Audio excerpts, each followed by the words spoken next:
tetapi kasih kita, rasa persekutuan kita tidak berkurang begitu saja. Sobat-sobat muda, ibadah sore hari ini agak sedikit berbeda nih, karena kita akan pendalaman Alkitab dengan satu tema, pacaran beda agama bolehkah? Nah, ini menjadi topik, menjadi tema yang sangat hangat nih yang diperbincangkan oleh kalangan-kalangan sobat muda nih ya, sampai-sampai ini menjadi suatu pergumulan juga nih bagi sobat-sobat muda, apalagi sobat-sobat muda yang udah mulai suka nih sama si dia ya, udah mulai PDKT nih sama si dia, tapi ternyata dia beda agama ya. Lalu ada pula sobat-sobat muda yang udah pacaran lama nih sama si dia, ya udah berbulan-bulan, bertahun-tahun ya, mau masuk ke tahap yang lebih serius, ternyata dia beda agama gitu. Gimana? Kan jadi pusing kan sobat-sobat muda, tapi tenang, sobat-sobat muda jangan khawatir.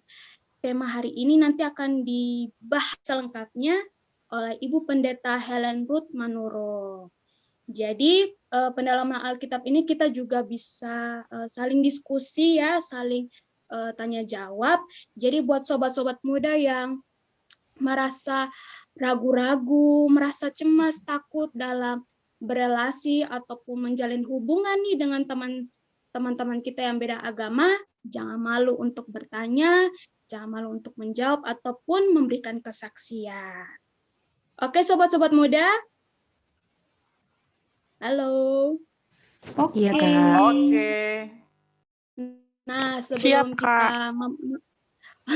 sebelum kita memulai persekutuan sore hari ini, pastinya kita jargon dulu nih. Ya enggak sih? Oke. Jadi kalau saya bilang sobat-sobat muda GKI Salatiga, jadi sobat-sobat menjawab, aku muda, kamu muda, kita bisa. Oke, sobat-sobat? Mana suaranya nih? Siap. Oke. Dong. Nah, untuk itu saya memohon sobat-sobat muda untuk open kameranya dan juga open mic-nya.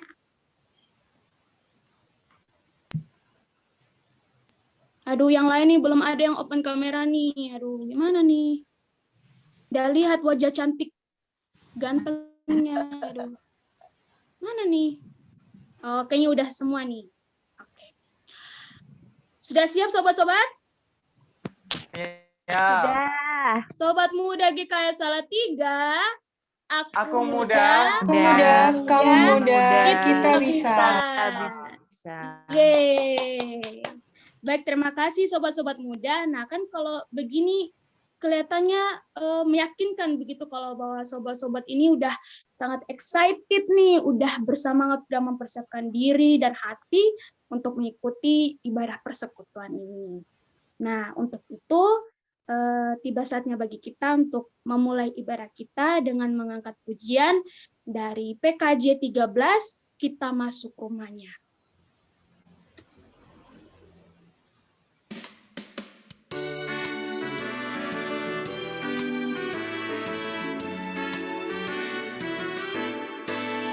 Kita masuk rumahnya, berkumpul menyembah kepadanya.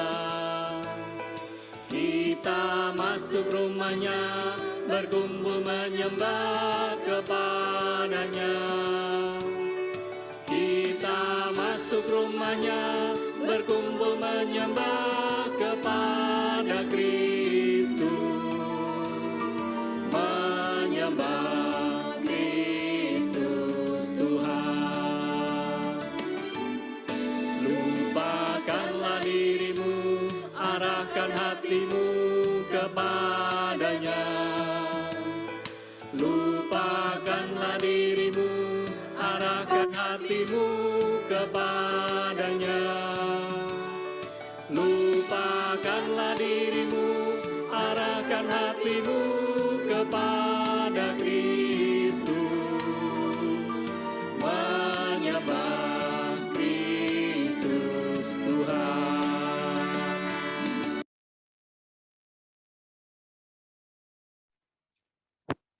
Mari kita berdoa. Terima kasih Bapa kami yang bertata di dalam kerajaan surga.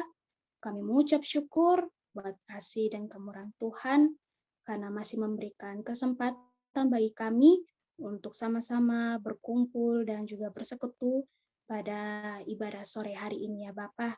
Tiba saatnya bagi kami untuk memulai ibadah kami. Kami mohon tuntunan daripada-Mu ya Tuhan, selalu senantiasa hadir di tengah-tengah kami dan menyertai seluruh rangkaian ibadah kami dari awal, pertengahan, hingga berakhir dengan baik. Terpujilah Engkau ya Allah, demi Yesus yang hidup kami telah berdoa dan mengucap syukur hanya kepada Bapa di surga. Amin.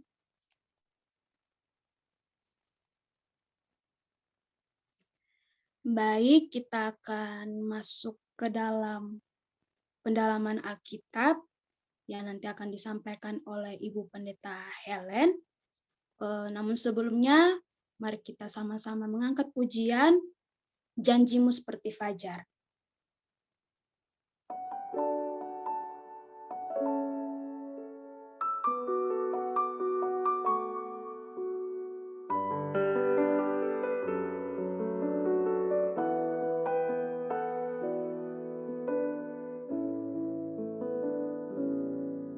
Ketika ku hadapi kehidupan ini,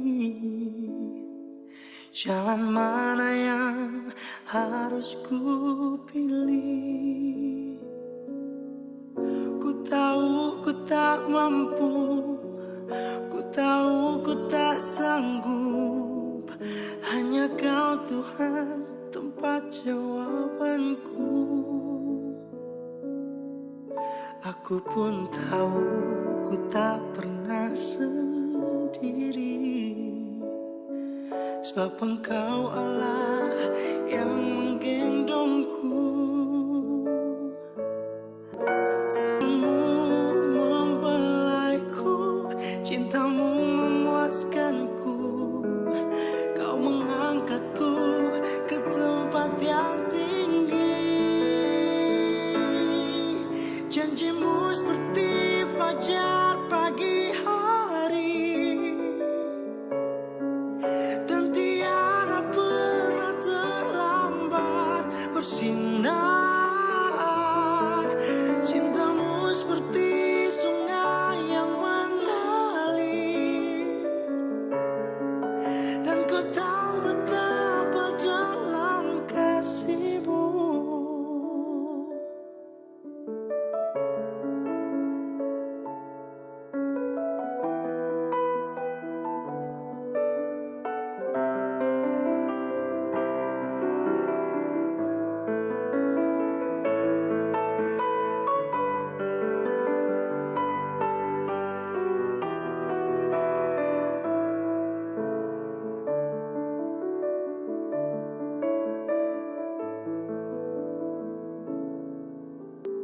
Ketika ku hadapi kehidupan ini, jalan mana yang harus ku pilih?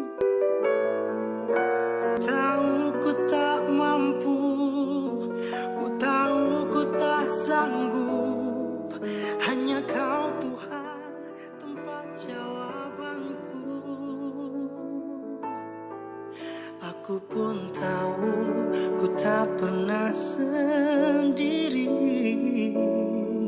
sebab Engkau Allah yang menggendongku.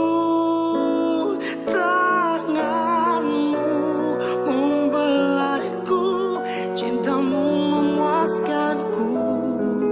Kau mengangkatku ke tempat yang tinggi. Janjimu seperti fajar pagi hari, dan tiada pernah terlambat bersinar. Cintamu seperti sungai yang mengalir, dan ku tahu betapa dalam kasih-Mu.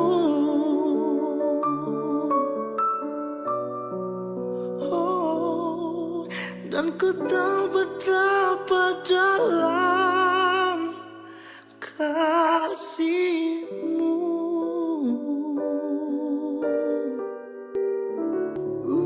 Kepada Ibu Pendeta Helen, waktu dan tempat kami persilakan. Ya, terima kasih Astri.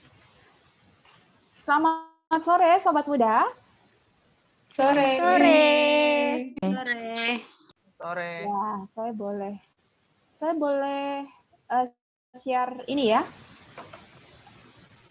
PowerPoint ya. Sudah terlihat kah? Sudah, Kak. Sudah. Oke, sebelum kita penasaran dengan pembahasan cinta beda agama, gitu ya. Mari kita satu dalam doa. Mari kita berdoa. Kami bersyukur kepadamu Tuhan yang sungguh amat baik dalam hidup kami. Terima kasih untuk segala pengasihan Tuhan yang boleh kami rasakan. Dan saat ini kami juga bersyukur karena Tuhan akan memperlengkapi hidup kami dengan firman Tuhan.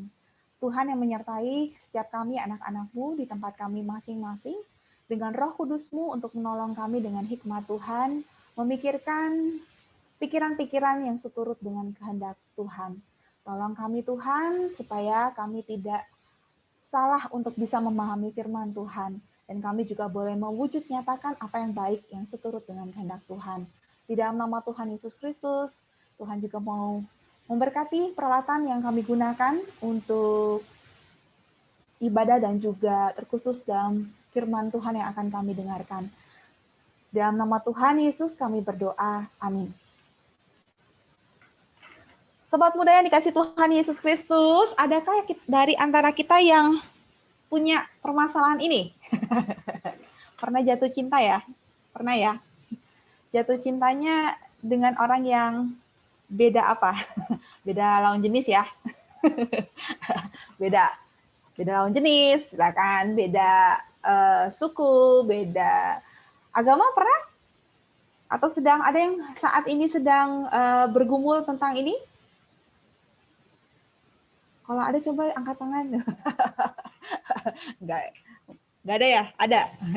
Nah, kita akan membahas tentang cinta beda agama. Bolehkah begitu ya? Tentu kita akan mempelajarinya bukan dari pandangan ataupun opini dari orang-orang tertentu, tetapi kita belajar dari sumber firman Tuhan, dari Alkitab langsung untuk bisa melihat apakah itu yang dikehendaki Tuhan atau tidak. Nah, teman-teman yang dikasih Tuhan Yesus Kristus, cinta beda agama, bolehkah? Format kita adalah PA, jadi jangan takut, jangan malu-malu untuk ngomong ya, untuk bisa menjawab diskusi kita, karena ini PA, artinya saya juga tidak hanya berbicara tentang tema kita satu arah, saya sendiri, tetapi saya juga ingin menggali teman-teman, pengetahuan teman-teman, atau pemahaman teman-teman selama ini, kita boleh nggak sih cinta beda agama, begitu ya. Jangan takut salah, karena kita belajar bersama-sama tentang firman Tuhan, dan nanti kita akan menyimpulkan bersama-sama, gitu ya. Nah, teman-teman yang dikasih Tuhan Yesus Kristus, kita melakukan ini 2S ya, santai tapi juga serius ya, untuk bisa memahami firman Tuhan ini. Yang pertama yang mau saya bagikan, sebuah pertanyaan, menurut kalian boleh nggak sih cinta beda agama? Atau dosa nggak sih? Ayo, adakah yang mau memberikan tanggapan? Jangan takut salah, kita semua sama-sama belajar gitu ya. Ada? Menurut kalian boleh nggak sih cinta beda agama gitu ya? Boleh nggak? Boleh satu orang atau dua orang? Saya, Kak. Monggo, Yohanes ya? Ya. Kalau cinta beda agama sih menurut saya semua orang berhak untuk mendapat cinta. Tidak mau batas agama atau suku atau ras, tidak terbatas. Tapi kalau dosa tentu saja juga tidak ya Kak. Karena kasih, Yesus mengajarkan kita kasih tanpa batas kepada siapa saja. Jadi kalau untuk cinta beda agama ya sah-sah saja untuk kita belajar juga mengenai orang lain di luar agama kita. Seperti itu Kak. Oke. Lalu yang lain ada lagi yang punya pemahaman yang sama atau yang berbeda? Monggo. Ada Kak Dian Trivena di chat, Kak. Mungkin Kak Dian mau bersuara? Monggo Kak Dian. Monggo Dian. Ya, kalau menurut saya sih cinta beda agama itu tidak boleh ya di dalam ajaran kita, karena bagaimanapun juga mereka itu merupakan pasangan yang tidak seimbang dengan kita gitu. Kalau itu menurut saya sih. Oke, terima kasih untuk responnya teman-teman. Nah, kalau tadi kita sudah membahas menurut kalian boleh atau enggak dosa atau tidak gitu ya.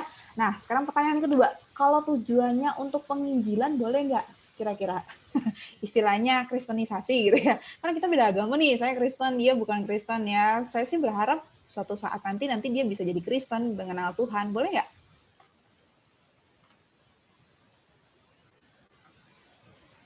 Ada yang mau jawab? Tujuannya kan bagus, Kak, mulia loh gitu ya. Memperkenalkan orang yang belum mengenal Tuhan Yesus jadi mengenal Tuhan Yesus gitu. Boleh tidak?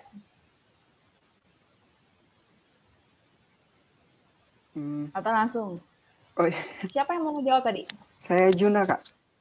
Oke, Juna, silakan. Kalau yang saya pikir bisa saja sebagai proses penginjilan, tapi kayaknya bukan sebagai orientasi utama deh, Kak. Karena kalau misalnya kita mau membangun relasi dengan orang-orang yang berbeda agama, tapi tujuan utamanya untuk penginjilan kan itu semacam kayak kita mau memaksakan orang untuk masuk dalam Kristenan, belum tentu mereka bisa dengan mudah untuk masuk begitu. Jadi kalau misalnya itu menjadi tujuan utama hanya untuk mau menambah jumlah anggota dan seterusnya, mungkin itu pemahaman yang salah menurut saya. Tapi tidak salah juga kalau misalnya dalam proses itu ada orang-orang yang bisa kita atau pasangan kita bisa kita bawa kepada kekristenan untuk mengenal kehendak Tuhan. Tidak salah, tapi bukan menjadi bahan orientasi utama menurut saya, mungkin begitu. Terima kasih. Oke, terima kasih Juna. Yang terakhir nih pertanyaannya nih. Kalau cuma pacaran aja Kak, boleh nggak? Kadang-kadang kan kita mikir, kalau nikah kayaknya nggak boleh sih, tapi kalau pacaran aja boleh nggak? Ayo, siapa yang mau menanggapi? Kalau cuma pacaran aja sama beda agama, boleh tidak? Halo Kak Ellen, saya mau. Halo. Silakan. Saya off kamera bentar ya Kak. Oke. Oke, ini menambahkan juga sih dari yang dibilang Kak Arjun. Mohon maaf nih Kak telat join, tapi udah tahu kok temanya apa. Jujur saya pernah punya pengalaman ini, tapi bukan dalam hal pacaran sih sebenarnya. Jadi kalau mau dari kenalan sih pernah, dan dia malahan curhat ke saya, bilang, saya mau dong mengenal Yesus lebih dalam lagi gitu, dalam konteks teman gitu. Nah, saya seperti yang dibilang Juna, kalau memang tujuannya untuk penginjilan, itu kan seakan-akan kita memaksa nih orang tersebut untuk percaya Tuhan.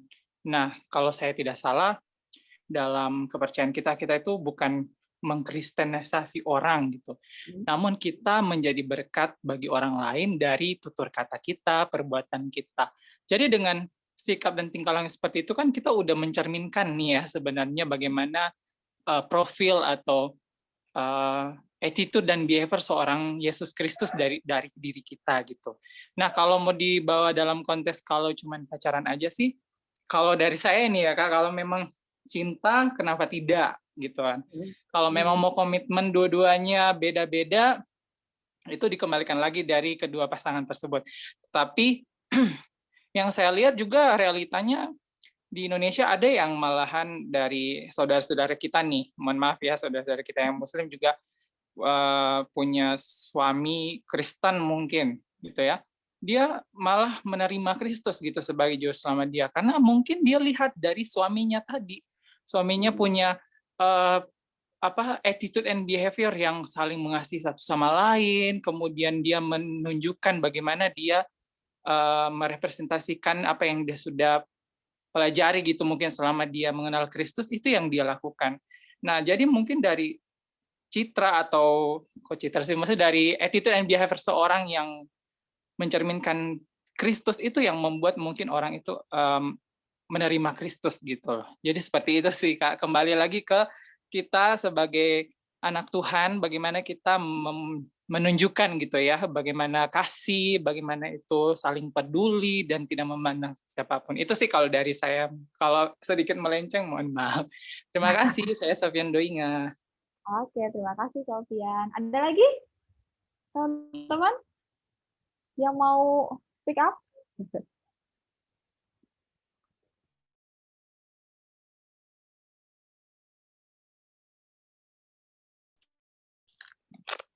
Oke, ada. Nah, kalau jadi teringat dengan firman Tuhan yang saya bagikan kepada teman-teman kita yang remaja gitu ya. Kemarin tuh temanya apa ya? Untuk pamer gitu. Jadi intinya adalah firman Tuhannya adalah kalau pacaran boleh nggak sih anak remaja begitu ya? Terus saya menjelaskan bahwa pacaran tuh boleh nggak boleh itu nggak ada di Alkitab gitu ya. Karena di Alkitab tuh nggak ada status pacaran begitu ya. Adanya pernikahan dan juga adanya itu adalah pertunangan begitu ya. Nah, kalaupun orang Kristen boleh berpacaran, itu tidak ada batasan usia. Itu tergantung kesiapan masing-masing. Apakah orang itu sudah siap untuk bisa menjalin hubungan yang dekat daripada sekedar teman, sudah bisa mengendalikan dirinya, begitu ya, sudah mengenal Tuhan, tahu pacaran yang bagus, yang baik, yang sesuai dengan kehendak Tuhan, yang sesuai dengan firman Tuhan seperti apa, begitu ya. Dan saya menjelaskan kepada mereka kalau orang pacaran itu tentu baiknya, gitu ya, kalau sesuai dengan firman Tuhan itu harus ada tujuannya. Kalau tidak ada tujuannya ya sia-sialah pacaran, sia-sialah waktu kalian yang terbuang, energi kalian, emosi kalian yang terbuang begitu saja, begitu ya.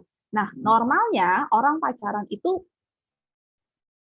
tujuannya adalah untuk menikah, ya, pengenalan satu dengan yang lain, untuk bisa masuk ke dalam sebuah jenjang yang lebih dekat, ya, relasinya yang lebih tinggi, gitu ya, yaitu pernikahan. Jadi kalau kalian mau pacaran yang belum ada tujuannya, kalau saya bilang lebih baik jangan pacaran dulu gitu, berarti kalian belum siap gitu. Tapi kalau kalian sudah ada tujuannya nih mau mencari pasangan yang klop, yang cocok gitu ya, yang sesuai yang seperti yang Tuhan pilihkan gitu ya, sambil digumulkan, ya itu berarti tanda bahwa kalian siap untuk pacaran. Jadi kalau yang ketiga ini kalau cuma pacaran aja boleh atau enggak Kak? Nah ya, tanya dulu ya, tujuan pacarannya apa?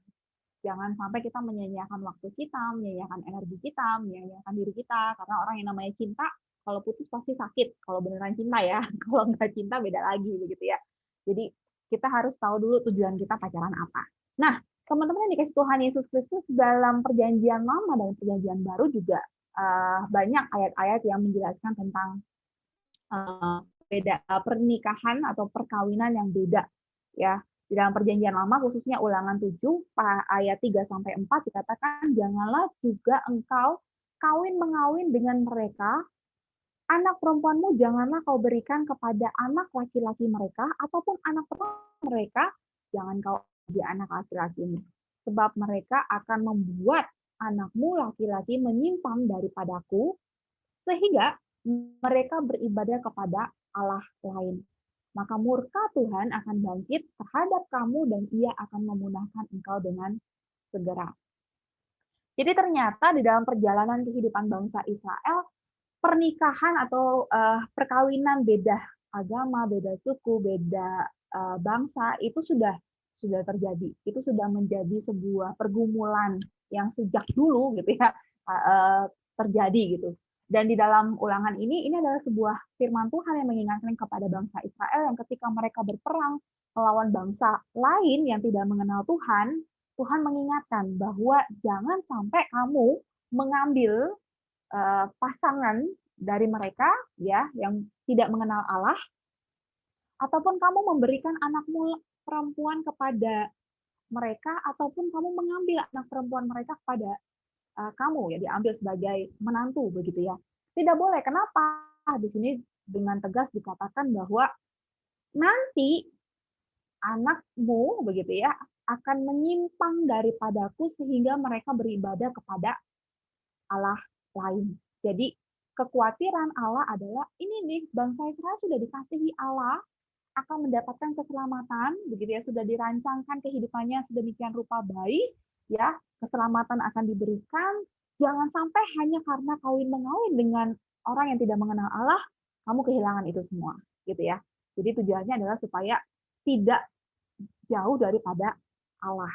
Nah, dengan begitu firman Allah mengatakan ya nanti kalau kamu ikut menyimpang, dalam arti gitu ya, maka murka Allah juga akan datang padamu. Nah, ini salah satu dari perjanjian lama yang kita bisa pelajari bahwa sebenarnya ada perintah itu, tapi ada tujuannya untuk apa, begitu ya? Tujuannya untuk apa? Lalu kita juga bisa melihat dalam perjanjian baru, ya salah satunya yang biasa dibahas itu adalah dari 2 Korintus 6 ayat 14, 15 ya, khususnya ya, yang mengatakan janganlah kamu merupakan pasangan yang tidak seimbang ya dengan orang-orang yang tak percaya, sebab persamaan apakah yang terdapat antara kebenaran dan kedurhakaan, atau bagaimanakah terang dapat bersatu dengan gelap. Ini khususnya nih, ini ayat 14, saya lanjutkan ayat 15 ya. Persamaan apakah yang terdapat antara Kristus dengan Belial? Apakah bagian bersama-sama orang percaya dengan orang-orang yang tak percaya? Atau ayat 16, apakah hubungan bait Allah dengan berhala? Karena kita adalah bait dari Allah yang hidup menurut firman Allah ini. Aku akan diam bersama-sama dengan mereka dan hidup di tengah-tengah mereka, dan aku akan menjadi Allah mereka dan mereka akan menjadi umatku. Jadi dalam 2 Korintus pasal 6 ayat 14 ini sebenarnya tidak menjelaskan secara konkret bahwa tidak boleh kita menikah dengan orang yang beda agama. Yang disebutkan adalah janganlah kamu merupakan pasangan yang tidak seimbang dengan orang-orang yang tidak percaya. Jadi tidak percaya itu bukan berarti ini beda agama gitu ya. Bisa jadi, ya bisa jadi kita satu agama tapi beda kepercayaan. Betul ya? Ada orang yang satu agama tapi beda kepercayaan. Istilahnya gini, sama-sama orang Kristen, tapi yang satu Kristen-Kristenan, gitu ya, Kristen-Kristenan, dalam arti dia ya dibilang percaya sama Tuhan, ya mungkin percaya ya, tapi nggak sungguh-sungguh begitu ya. Jadi betul-betul tidak memfokuskan hidupnya, dirinya percaya kepada Kristus, yang benar-benar ingin mencari tahu kebenaran firman Tuhan, juga ingin melakukan apa yang baik yang seturut dengan kehendak Tuhan. Jadi hati-hati dengan kata ini bukan berarti kita bisa menyimpulkan bahwa ini berarti nggak boleh beda agama, begitu ya. Tapi orang yang satu agama tapi beda iman, istilahnya begitu ya, beda kepercayaan juga dilarang. Kenapa? Ada penyebabnya gitu ya. Kenapa dilarang? Ya karena mereka itu punya perbedaan ya, punya perbedaan yang sangat mencolok dan sulit untuk bisa dipersatukan. Ini khususnya kalau kita berbicara tentang pernikahan ya teman-teman ya. Kalau kita berbicara tentang pernikahan bagi orang Kristen, pernikahan itu bukan hanya sekedar menyatukan dua orang, laki-laki dan perempuan, dalam sebuah ikatan yang kudus di hadapan Tuhan, gitu, yang menyatukan dua orang di dalam cinta kasih Tuhan, bukan hanya sekedar itu, tapi pernikahan di dalam kekristenan juga punya tujuan. Ya, tujuannya adalah yang pertama adalah membentuk persekutuan suami istri berdasarkan kasih yang sifatnya khusus dan juga menyeluruh antara dua atau sepasang kekasih dan juga kedua belah pihak keluarga besar. Lalu untuk membangun keluarga yang mencerminkan citra Allah dan memuliakan Allah. Jadi kalau kita mau punya tujuan untuk menikah, tentu kita harus tahu bahwa itu adalah sebuah anugerah dari Tuhan. Ya, Tuhan sudah merancangkannya. Tuhan ciptakan Hawa untuk Adam, ya ada tujuannya. Menyatukan mereka untuk apa juga ada tujuannya. Jadi bersyukurlah saudara kalau saudara nanti menikah gitu ya, itu adalah sebuah anugerah. Dan kalaupun menikah harus punya tujuan untuk mencerminkan citra Allah dan juga memuliakan Allah. Jadi bukan cuma yang penting kita saling cinta, menyatu, sah secara agama, sah secara hukum begitu ya, catatan sipilnya sudah bisa dilangsungkan, sudah selesai, tidak. Tapi ada tujuannya untuk memuliakan Allah bersama-sama. Dan yang ketiga untuk membentuk keluarga yang bahagia, sejahtera dan bertanggung jawab. sebagai anggota gereja dan juga anggota masyarakat. Jadi memang punya tujuan, ya, tidak hanya sekedar hidup bersama, tetapi bersama-sama punya tujuan yang sama untuk bisa memuliakan Tuhan.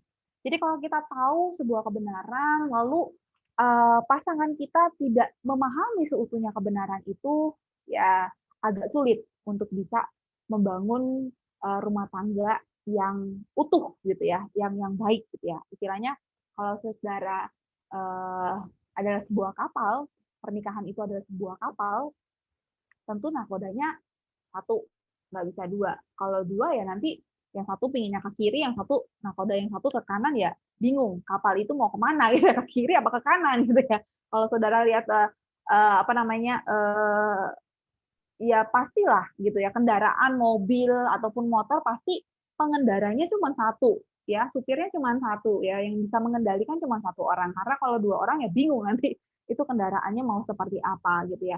Jadi begitupun juga sebuah pernikahan harus punya satu tujuan ya, karena kalau dua tujuan, tiga tujuan lalu diarahkan oleh orang yang berbeda, ya agak sulit untuk bisa membangun sebuah pernikahan dalam konsep pemahaman Kristen ya, yang kalau sudah menikah, apa yang dipersatukan Tuhan tidak boleh diceraikan oleh manusia. Dan itu juga yang di sini di dalam ayat yang ke-15 dan 16 bahwa ya kita tidak bisa ya melihat adanya persamaan antara Kristus dengan Belial. Belial itu adalah sebuah anggapan bahwa itu adalah sebuah ilah-ilah lain ataupun sebuah pemahaman tentang iblis gitu ya. Kita nggak bisa melihat persamaan Kristus dengan yang lain. Dan juga kita nggak bisa melihat orang-orang yang percaya dengan tidak percaya punya sebuah tujuan yang sama gitu. Ataupun kita melihat apa sih hubungannya antara bait Allah dan berhala. Tentu kan itu sesuatu yang berbeda satu dengan yang lain gitu ya. Yang tidak mengenal Tuhan dan tidak percaya kepada Tuhan. Agak sulit untuk bisa membangun itu semua. Nah, Rasul Paulus di sini sebenarnya ingin mengungkapkan kepada jemaat di Korintus untuk mengingatkan mereka bahwa konteksnya mereka itu hidup di tengah-tengah jemaat ataupun komunitas masyarakat yang sangat-sangat beragam, ya. Apalagi di tengah-tengah mereka ada begitu banyak tempat-tempat untuk menyembah berhala, begitu ya, ilah-ilah lain yang intinya bisa mempengaruhi cara pandang mereka, ya, mempengaruhi cara pandang mereka. Dan sama juga dengan seperti dalam PL tadi yang kita baca ayatnya, bahwa bisa saja ya kita yang sudah mengenal Tuhan keikut ya untuk bukannya semakin mengenal Tuhan tapi malah menjauhi Tuhan, bahkan meninggalkan Tuhan. Makanya dikatakan bagaimanakah terang dapat bersatu dengan gelap? Nanti jadinya remang-remang begitu ya. Karena tidak bisa bersatu seutuhnya begitu ya. Untuk memperlihatkan terang yang sama-sama, dan itu memperlihatkan kepada kita bahwa ya memang kita harus mengakui bahwa pasti tantangannya sangat sulit dan berat ya kalau kita membangun sebuah hubungan pernikahan ya yang memiliki tujuan ataupun nilai-nilai prinsip yang berbeda. Meskipun teman-teman ini sebenarnya bukan cuma soal boleh atau tidak. Tadi kan tema kita bolehkah gitu. Bolehkah cinta beda agama, boleh atau enggak? Ini bukan sekedar masalah boleh atau tidak, tapi marilah kita melihat permasalahan ini secara mendalam.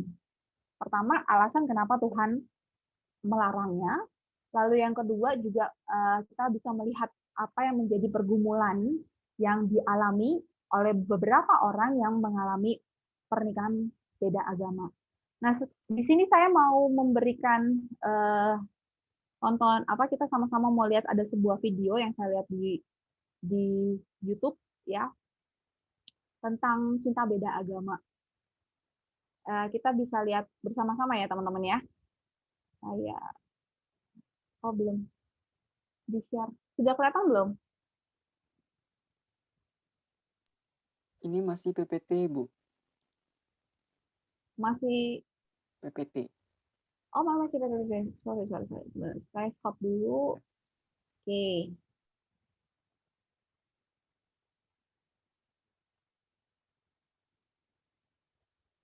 Bentar. Mana ya?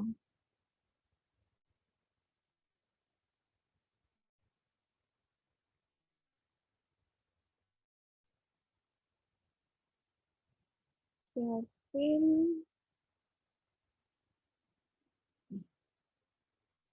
Sudah terlihat? Sudah, Kailan. Terlihat ya? Sudah. Oke, kita coba simak ini ya, sama ya. Di Indonesia, jangankan kita beda agama deh. Kedengeran nggak? Oke.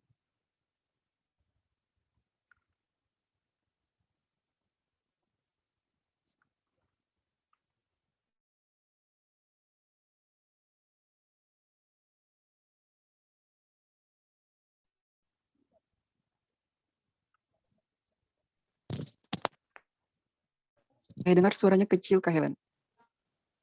Oh, Share audio ya? juga, Kak Helen. Bentar, saya Waktu share, Apa? ini share audio juga dari komputernya tuh. share. Kalau Gue ini bertemu dengan pasangan suami istri beda agama. sudah tambah Maria keras? Francisca Oke. Rahayu. Udah denger ya? Saya ulang dikit ya. Yes. Tadi menit ke-30. Pernikahan agama. Oh, ya. Indonesia, jangankan itu.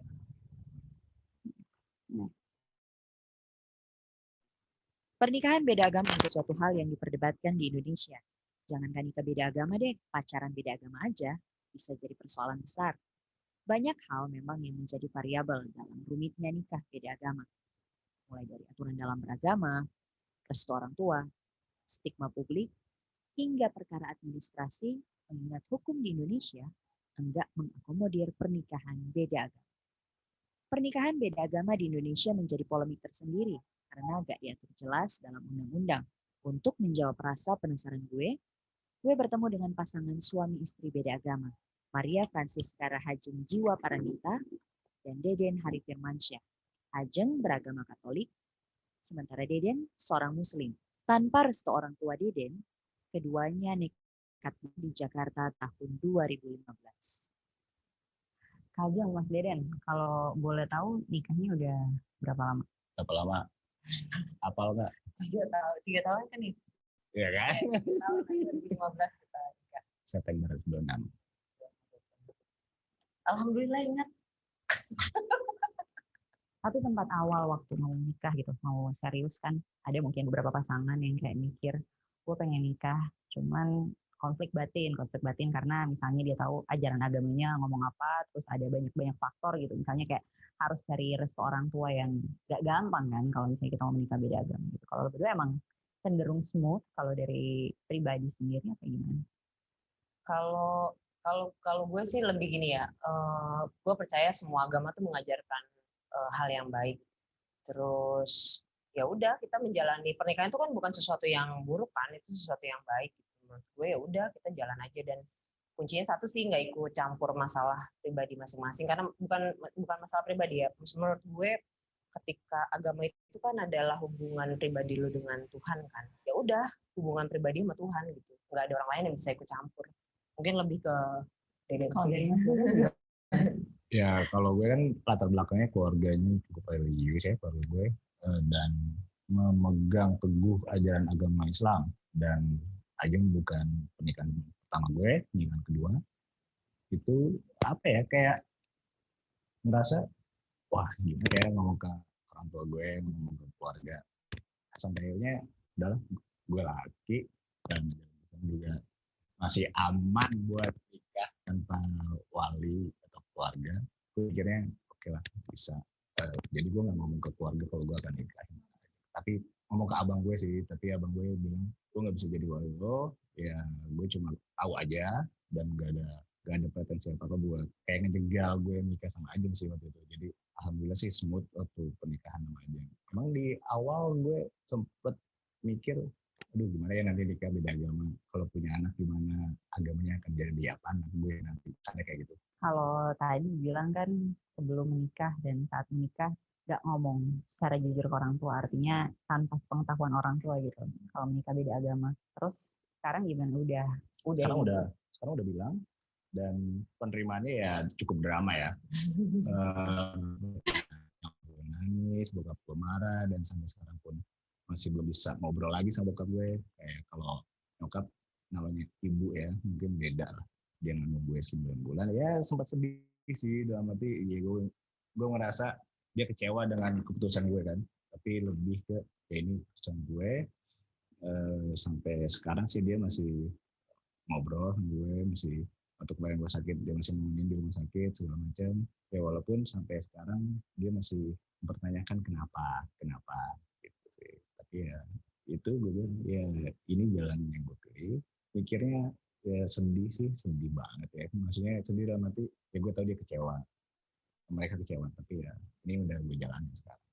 Ya pasti nggak ada anak yang nggak sedih kalau orang tuanya kecewa sih, menurut gue. Pasti dia juga pasti akan kecewa, maksudnya akan sedih lah ketika lihat orang tuanya kecewa. Tapi ya balik lagi bahwa kita yakinin yang kita jalani sesuatu yang baik gitu. Toh kita nggak melakukan sesuatu yang jelek lah, maksudnya approach ke orang tuanya Deden sih terus kita lakukan ya, maksudnya Termasuk lo juga. iya iyalah pasti langsung. gitu. Gue berperan besar justru untuk hal itu ya, karena kan kalau Deden kan kasarnya anaknya, mau nggak mau mereka pasti terima dong gitu. Yang berat kan adalah menerima gue yang adalah orang lain gitu.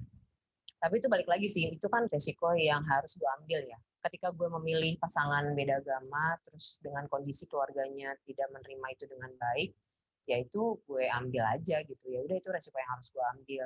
Menurut gue nggak berhak untuk balik memusuhi sih. Maksudnya kayak yang, kenapa lo nggak terima gue gitu? Gue merasa gue nggak berhak untuk melakukan itu karena gue mengerti sekali dengan kondisi keluarganya yang sangat religius, tidak punya sejarah agama, nggak punya sejarah kawin campur di keluarganya gitu. Jadi menurut gue sih, gue wajar banget sih mereka punya reaksi yang lumayan agak keras. Di balik santainya sikap Ajeng dan Deden menyikapi pernikahan beda agama, mereka menjawab diplomatis ketika kita bertanya soal agama apa yang akan diberikan kelak kepada sang anak.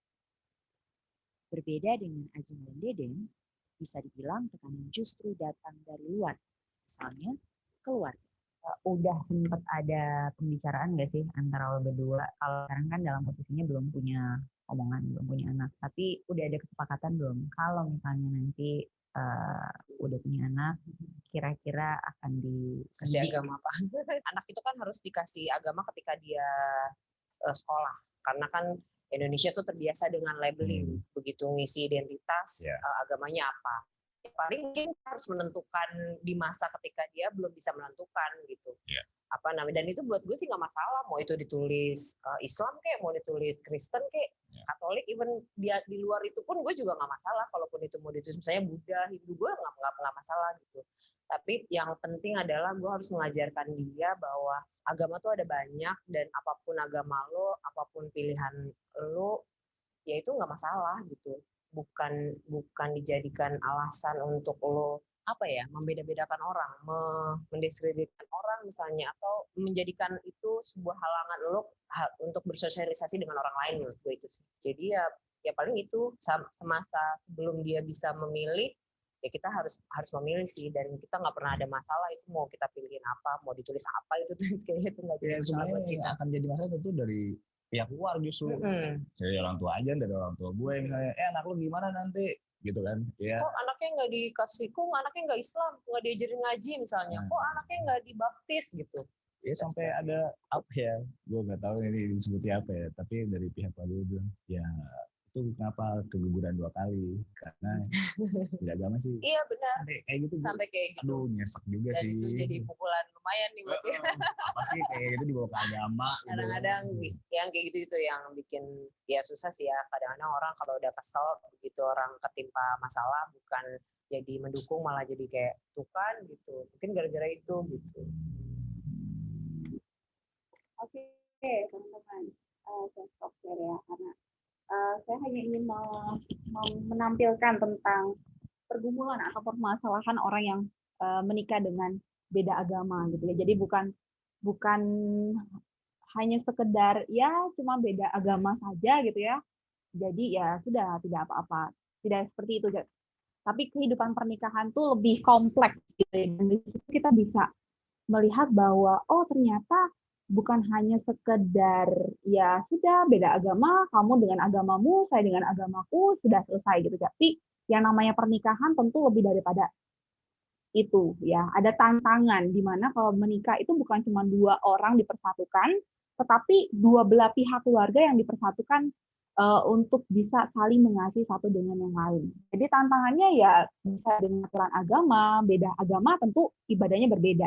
Ya, alangkah baiknya kalau bisa toleransi gitu ya, bisa saling mensupport satu dengan yang lain, boleh beragama.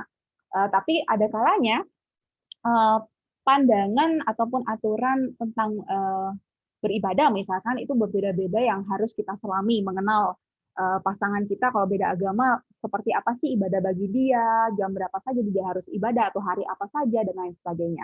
Itu ada tantangannya seperti itu. Lalu yang kedua restu orang tua. Tentu yang tadi ya salah satu yang jadi pergumulan mereka adalah orang tua mereka ya ada yang akhirnya bisa menerima tapi ada yang sampai menikah pun tidak bisa menerima begitu ya karena tentu pasti orang tua punya harapan anaknya tetap beragama seperti apa yang dimiliki oleh orang tuanya karena itu pemahaman kebenaran bagi mereka.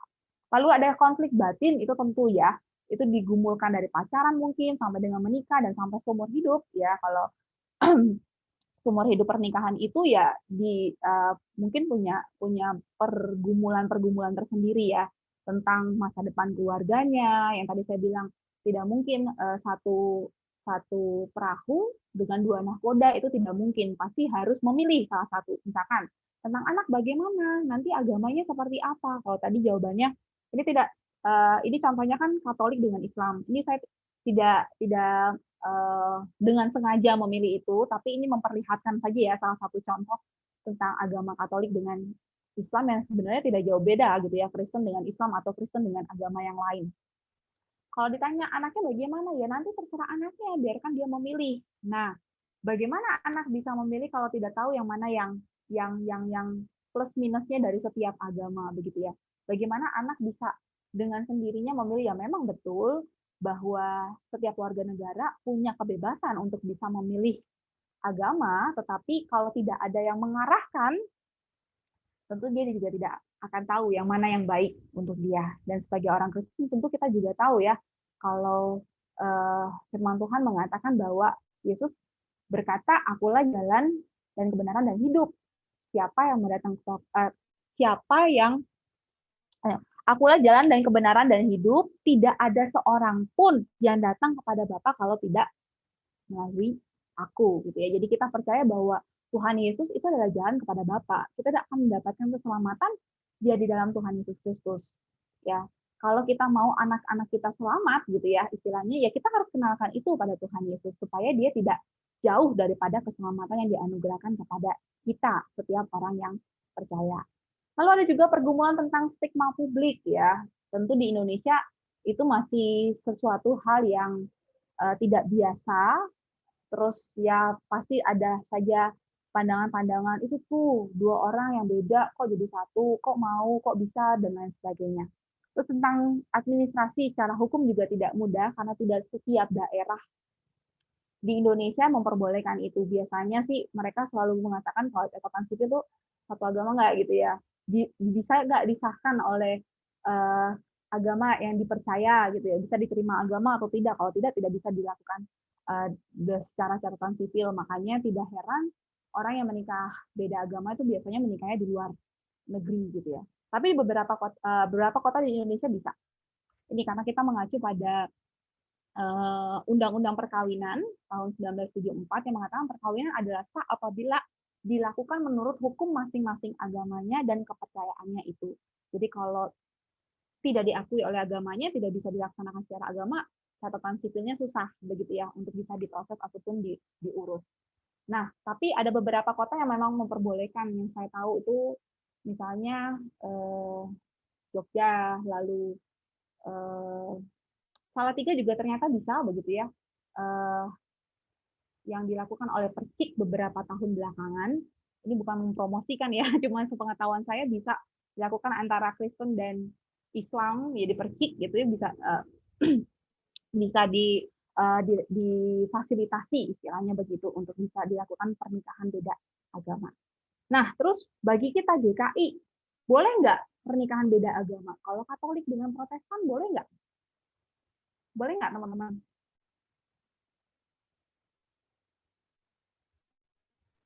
Ada yang mau berpendapat? Kalau di gereja pernah lihat warta yang pernikahan Katolik dan Kristen Protestan, Kak.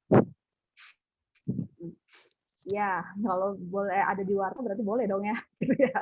Jawabannya begitu ya. Iya. Boleh nggak Katolik dengan Protestan? Nah, ini dia. Kalau Katolik dengan Protestan itu hitungannya apa ya? Itu masuk ke dalam pernikahan gerejawi secara ekumenis ya. Antara Protestan dengan Katolik itu ada di dalam tata gereja, tata laksana pasal 30 yang bisa memberikan sebuah kebaktian, peneguhan dan pemberkatan pernikahan bagi mereka yang dua-duanya bukan anggota gereja GKI ataupun gereja Protestan. Tapi bukan berarti ini juga tidak ada konsekuensinya begitu ya, karena ternyata ya memang ada konsekuensinya gitu ya. Karena perbedaan antara dua agama yang berbeda. Misalkan gini, tentu punya prinsip-prinsip yang berbeda. Saya punya teman dulu calon pendeta juga GKI gitu ya. Lalu dia dekat atau pacaran dengan orang yang Katolik. Tadinya dia bercita-cita jadi pendeta GKI begitu ya, tapi karena pasangannya dia semakin yakin dengan pasangannya dan akhirnya menikah dengan pasangannya, dia berharap pasangannya itu mau jadi Protestan, tapi ternyata enggak, pasangannya tetap Katolik dan dia bisa menerima kalau teman saya ini tetap Protestan, sehingga mereka ya mau memegang kepercayaan masing-masing dan saling menghargai, menghormati satu dengan yang lain. Hanya saja ketika dalam perjalanannya dari awal memang mereka komitmen untuk bisa menghargai, untuk bisa mendukung ya. Jadi kalau kadang mau ke gereja GKI ya ke GKI gitu ya, diantar gitu ya, ikut juga ibadah. Kadang kalau mau ke gereja Katolik didampingi sama istrinya ya diantar dan juga ibadah bersama gitu, walaupun si istri tidak bisa mendapatkan komuni atau perjamuan kudus versi kita gitu ya, karena bukan bagiannya. Dan tentu ada konsekuensinya gitu ya. Ketika si orang Katolik ini menikah, waktu itu teman saya menikah di GKI, ada konsekuensinya 2 tahun dia nggak bisa menerima komuni. Nah setelah itu baru nanti bisa melanjutkan untuk bisa menerima komuni. Dan ada pastoralnya juga gitu ya, untuk bisa meneguhkan, mempersiapkan mereka supaya pernikahannya ini juga boleh dilihat secara keseluruhan tentang cinta kasih Allah kepada manusia dan juga boleh setia ya sampai ke umur hidup mereka. Jadi memang konsekuensinya yaitu ibadahnya ya tidak bisa selalu didampingi, tidak bisa belajar firman Tuhan bareng-bareng dan bertumbuh bareng-bareng. Istilahnya, kalaupun dia mau bertumbuh sendiri begitu ya, mencari tahu sendiri.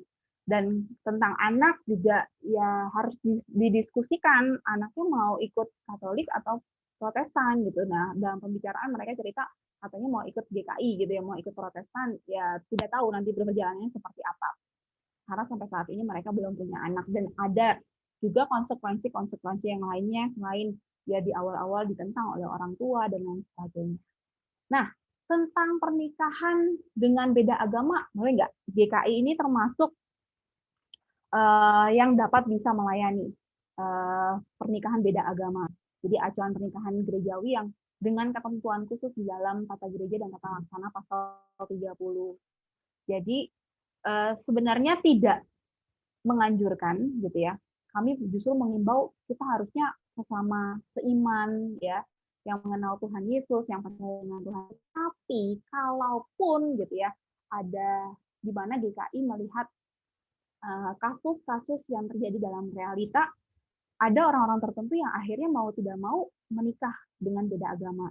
Nah, untuk memfasilitasi orang-orang itu, jadi dalam arti gini, kalau kita gereja GKI ya menentang pernikahan beda agama, lalu bagaimana dengan jemaat kita yang Kristen yang sebenarnya pingin tetap jadi orang Kristen gitu ya, dan pingin misalkan udah diskusi sama pasangannya bahwa nanti anaknya bakal jadi Kristen, tapi kita tidak bisa memaksa kepercayaan pasangannya gitu ya.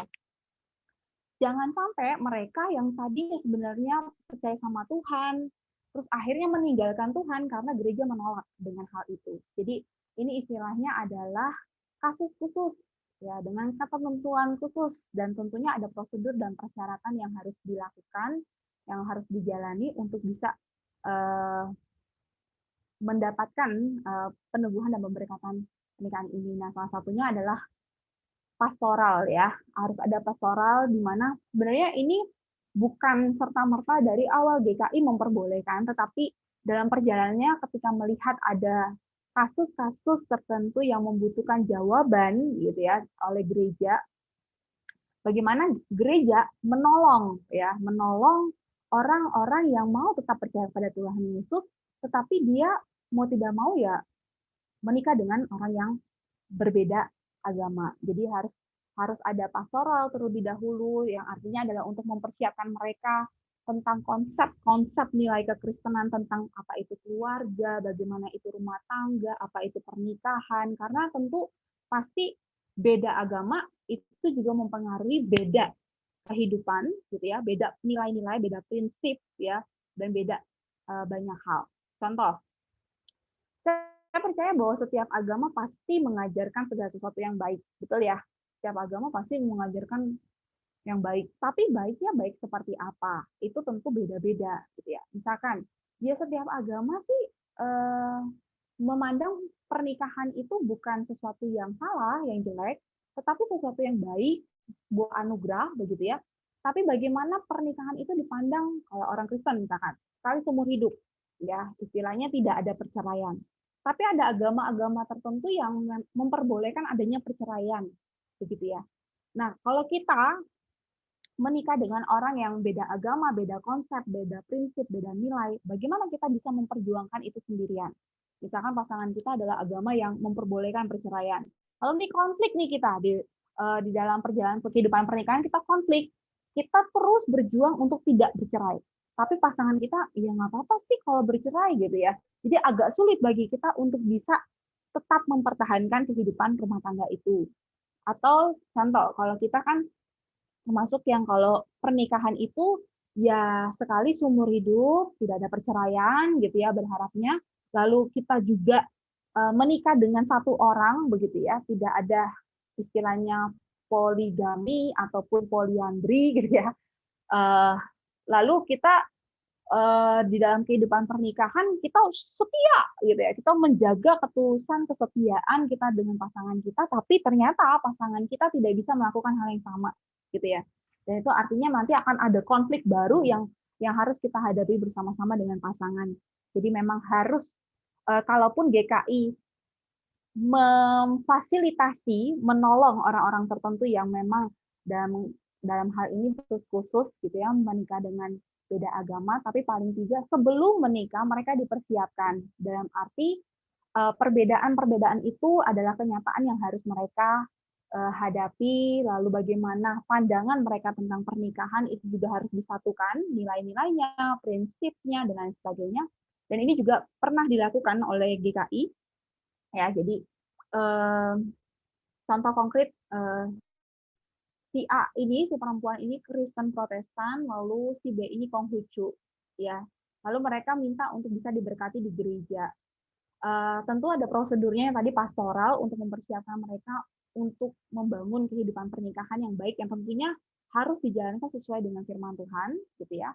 Lalu ada prosedur juga prasyarat di mana si calon suaminya ini yang belum mengenal Tuhan, dia sih mengatakan bahwa dari dulu udah ikut sekolah-sekolah Kristen, jadi udah tahu sebenarnya Tuhan Yesus itu seperti apa, mengajarkan segala sesuatu yang baik, tapi belum mau secara utuh untuk bisa menjadi pengikut Kristus karena orang tua gitu ya, karena ada sembahyang-sembahyang tertentu yang harus dia laksanakan sebagai anak gitu ya, ada sembahyang yang untuk orang tuanya, yang bagi dia kalau saya ikut Tuhan Yesus nggak boleh dong sembayangin orang tua saya begitu ya. Jadi masih ada sesuatu yang bagi dia masih agak sulit untuk bisa melepaskan, tetapi dia mau menghargai kalau si istri ini mau tetap mengikut Tuhan dan dia mau bersedia untuk bisa, kalau anak-anak mereka nanti jadi ikut Tuhan gitu ya. Jadi di GKI itu ada prosedurnya bahwa yang belum mengenal Tuhan ini harus menandatangani surat pernyataan di mana itu juga ada di dalam tata gereja pasal 31 gitu ya, yang menerapkan bahwa dia harus setuju bahwa pernikahannya itu diteguhkan dan diberkati secara Kristiani. Lalu yang kedua, dia tidak akan menghambat atau menghalangi pasangannya untuk tetap hidup dan beribadat seturut dengan iman Kristen. Dan yang ketiga, ia tidak akan menghambat atau menghalang-halangi anak mereka untuk dibaptis ataupun secara Kristiani. Jadi sebenarnya kenapa GKI itu memperbolehkan atau akhirnya melakukan pelayanan pernikahan dengan beda agama? Ya sebenarnya untuk menjawab kebutuhan ataupun kasus-kasus yang terjadi saat ini gitu ya. Daripada anak Tuhan ini pergi meninggalkan Tuhan karena sebenarnya masih cinta Tuhan, ingin tetap jadi Kristen gitu ya. Tapi karena pasangannya akhirnya istilahnya mana, kasihan ya dengan keberadaan mereka. Jadi memang sekali lagi teman-teman, ini adalah kasus khusus gitu ya. Dan tentu kasus khusus itu juga punya konsekuensi. Konsekuensinya apa? Contoh konkret ya, yang di pasangan tadi yang akhirnya menikah Kristen dengan Konghucu. Lalu si suami kan berjanji bahwa nanti dia akan nganterin istrinya ibadah juga kalau berkenan gitu ya. Tapi ternyata dalam kenyataannya lama-kelamaan si suami tidak ikut ibadah begitu ya.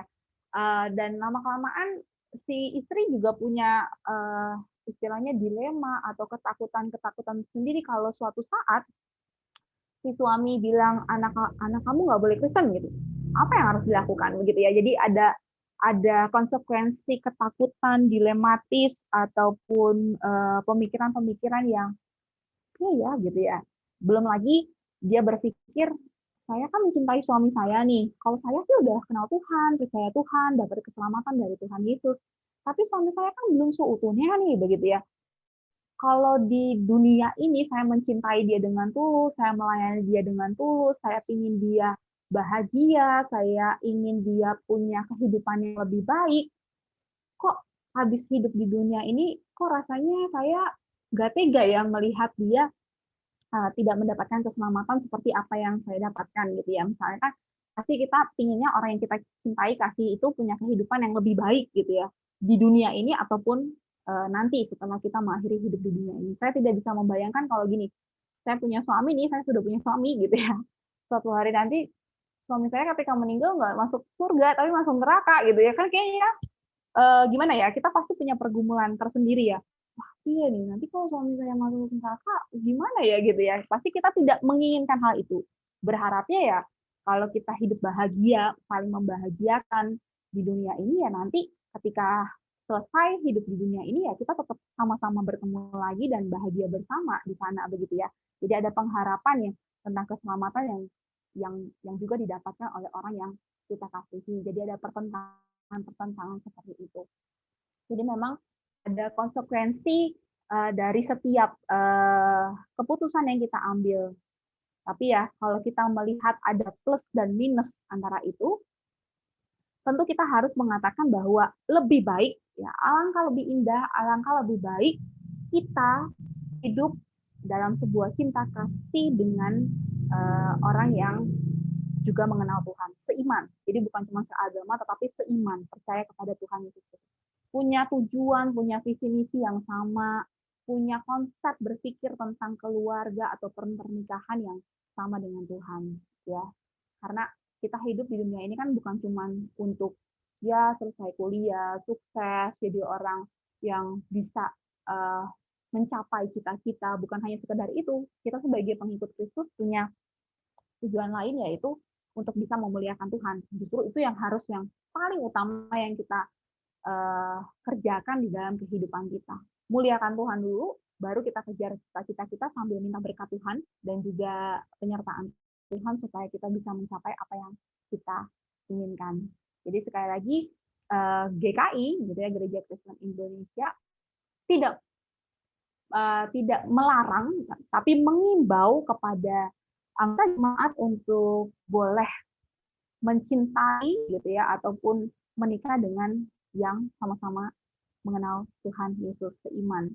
Saya membayangkan kalau yang beda gereja saja, beda pergumulan begitu ya, ada juga kan jemaat kita yang beda ajaran gitu ya, beda sinode gitu ya, beda gereja, itu punya pergumulan tersendiri. Salah satunya pergumulannya adalah ya beda gereja ya beda ibadah. Jadi mereka sama-sama percaya Tuhan, tapi kalau hari Minggu yang satu ke misalkan GKI, yang satunya lagi ke GKJ atau Pentakosta atau yang lain gitu ya. Jadi nggak bisa bareng-bareng satu gereja atau sebelahan kalau kita sudah onsite gitu ya. Tidak bisa sebelahan untuk bisa bersama-sama belajar tentang firman Tuhan begitu. Jadi ada pergumulan konsekuensi yang memang harus dihadapi ketika kita memilih adanya perbedaan-perbedaan. Biasanya sih kalau dalam pernikahan yang beda gereja, saya selalu dalam percakapan gerejawi, saya selalu menekankan kepada mereka harus memilih salah satu gereja supaya bisa bertumbuh bersama-sama. Jadi firman Tuhan tuh nggak lagi bertumbuh sendiri-sendiri, karena kalian yang dua sudah dipersatukan Tuhan, ya udah jadi satu. Harusnya kalian bertumbuh bersama-sama, tidak lagi bertumbuh masing-masing. Bahkan juga ada jemaat kita yang menikah dengan beda agama, lalu yang beda agama itu mau ikut Tuhan gitu ya, mau percaya kepada Tuhan. Itu juga punya konsekuensinya sendiri. Jadi dia cerita, sebenarnya saya sebelum ketemu suami saya ini, dia seorang Muslim, dari keluarga yang Muslim sekali, tapi dari SMP dia sudah tertarik dengan Kristen. Karena dia mengenal orang-orang Kristen, kok kayaknya sesuatu yang baik dan segala macam. Dia mencoba untuk mencari tahu apa itu kekristenan, lalu dia bilang sama orang tuanya, saya mau jadi orang Kristen, tapi dia ditentang oleh keluarganya. Sampai suatu hari ketika dia kuliah, dia ketemu dengan seorang Kristen gitu yang jadi suaminya sekarang, terus dia bilang, aku udah mantap nih, sebelum kenal kamu juga aku udah ingin jadi Kristen, tapi belum ada kesempatan dan keberanian. Dan sampai akhirnya dia menikah, dia jadi Kristen, dibaptis dulu, terus menikah, orang tuanya tidak setuju gitu ya, sampai diusir dari keluarga begitu ya. Itu juga sebuah pergumulan yang besar. Dia cerita, saya diusir loh dari keluarga saya, nggak diakuin lagi sama orang tua saya sedih. Sampai akhirnya saya punya anak 2, anak saya udah agak besar, SD sama SMP, terus akhirnya mama saya akhirnya membuka diri untuk bisa menerima saya, komunikasi lagi setelah sekian lama enggak komunikasi begitu. Terus dia juga tetap masih punya pergumulan. Ketika dia sudah dengan sendiri percaya kepada Tuhan itu, dia masih tetap punya pergumulan. Sering bertanya kepada saya, gimana ya Bu Helen, mama saya masuk surga atau enggak ya gitu ya. Jadi maksudnya orang yang dia kasihi selama ini gimana ya gitu ya, masuk surga nggak sih, dapat keselamatan nggak sih gitu ya.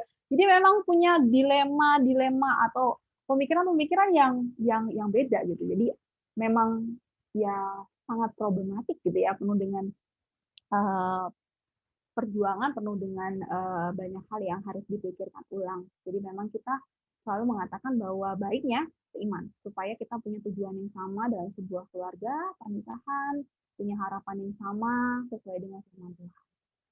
Oke, sampai di sini teman-teman, adakah yang mau bertanya, merespon tentang hal ini?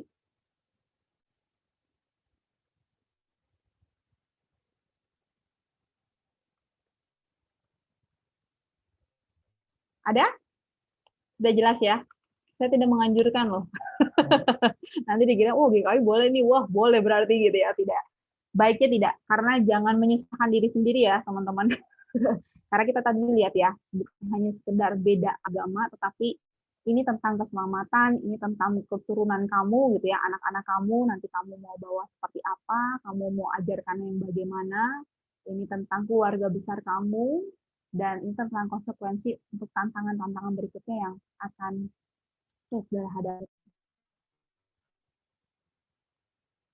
Oke, kalau sudah cukup tidak ada yang bertanya, saya akan kembalikan kepada MC. Monggo silakan. Baik, terima kasih Ibu.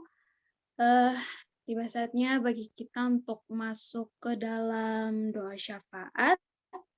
Ya, kali ini nanti sobat-sobat muda akan dibagi ke beberapa breakout room. Ya, nanti akan dipandu juga oleh tim Salomo dan tim Esther. Untuk itu dipersilakan.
Tetap cinta Yesus selamanya. Ku mau cinta Yesus selamanya. Ku mau cinta Yesus selamanya. Meskipun badai silih berganti dalam hidupku, ku tetap cinta Yesus selamanya. Ya Aba, Bapa, ini aku anakmu, layakkanlah seluruh hidupku. Ya Aba, Bapa, ini aku anakmu, pakailah sesuai dengan rencanamu.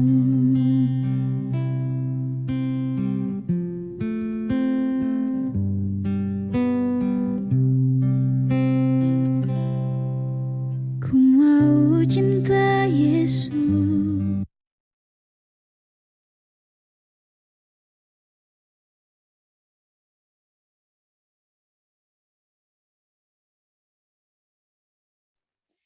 Baik, kami meminta kesediaan kembali Ibu Pendeta Helen untuk memimpin doa berkat. Waktu dan tempat kami persilakan. Oke, baik. Sobat Muda GKI Salatiga, mari kita satu dalam doa. Ya Allah Bapa kami yang bertata dalam kerajaan surga, kami bersyukur kepadamu untuk penyertaan Tuhan dan berkat Tuhan di sepanjang ibadah yang boleh kami laksanakan pada sore hari ini. Kami bersyukur Tuhan memberkati setiap kami, membekali kami dengan firman Tuhan, dan ajar kami untuk boleh hidup seturut dengan kehendak Tuhan, sesuai dengan apa yang Tuhan rancangkan yang baik bagi setiap kami. Berkatilah setiap kami, anak-anak Tuhan, dimanapun kami berada, biarlah kami juga boleh terus Tuhan lindungi dari COVID-19, Tuhan yang senantiasa memberikan kami kesehatan yang sempurna, Tuhan yang menjaga kami dan juga keluarga kami. Dan segala aktivitas yang kami jalani, biarlah Tuhan yang senantiasa memberkati. Khusus bagi kami yang saat ini sedang studi ataupun bekerja, Tuhan yang memimpin, Tuhan yang memberkati. Tuhan yang senantiasa mengenyangkan kami dengan berkat-Mu secara jasmani ataupun rohani, sehingga hidup kami boleh sungguh-sungguh menjadi berkat untuk orang-orang di sekeliling kami. Terpujilah Tuhan yang karena kemurahan-Mu yang selalu menuntun kami setiap anak-anak-Mu. Di dalam nama Tuhan Yesus Kristus kami berdoa. Amin. Baik sobat-sobat muda, saya mempersilakan sobat-sobat muda untuk mengambil satu teduh sejenak.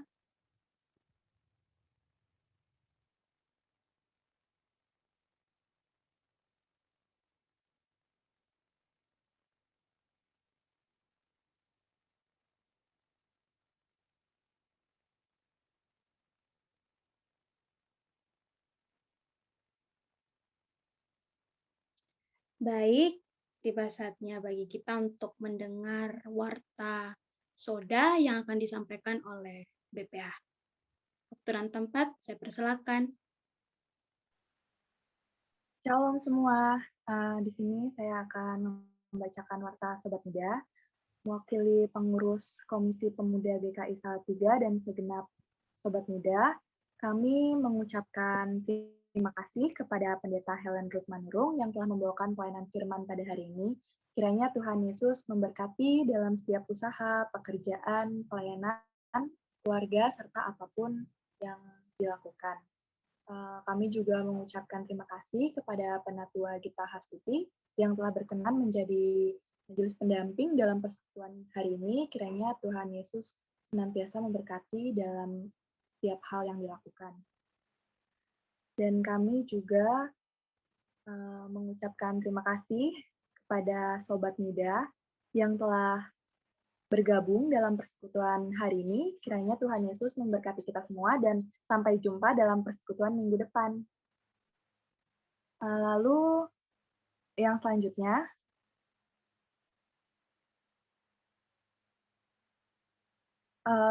apabila dari Sobat Muda ada yang ingin memberikan persembahan, dapat disampaikan ke gereja melalui transfer ke rekening gereja.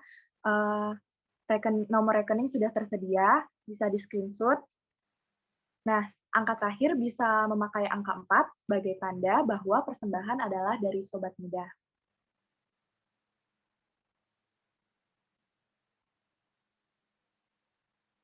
Nah, lalu selanjutnya ibadah online GKI Salatiga dapat diikuti melalui channel YouTube GKI Salatiga setiap hari Minggu jam 8 WIB.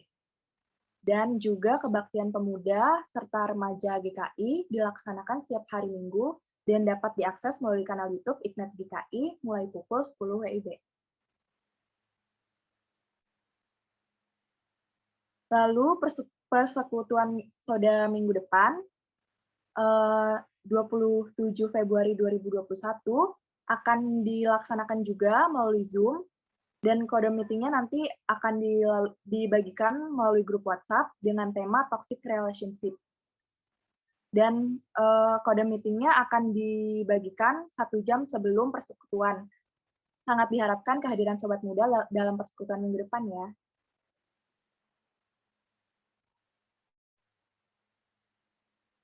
Nah, kami juga mengucapkan selamat ulang tahun kepada Sobat Muda yang berulang tahun di minggu berjalan ini. Ada Iren Febriani Berimau, tanggal 15 Februari. Adakah orangnya? Kak Iren tidak hadir, Rahel. Ya. Oke. Lalu ada Rifanda Dewangga yang berulang tahun tanggal 16 Februari. Adakah orangnya? Ya, sama juga Rahel. Kak Rifanda belum hadir. Oke. Nah, serta kepada semua Sobat Muda yang berulang tahun di sepanjang minggu ini, kiranya Tuhan Yesus memberkati.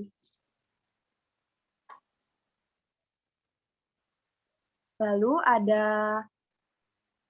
warta tentang wisuda UKSW yang diadakan pada hari Sabtu 27 Februari 2021, maka kami dari tim Esther akan mendata Sobat Muda yang akan diwisuda pada hari dan tanggal yang dimaksud.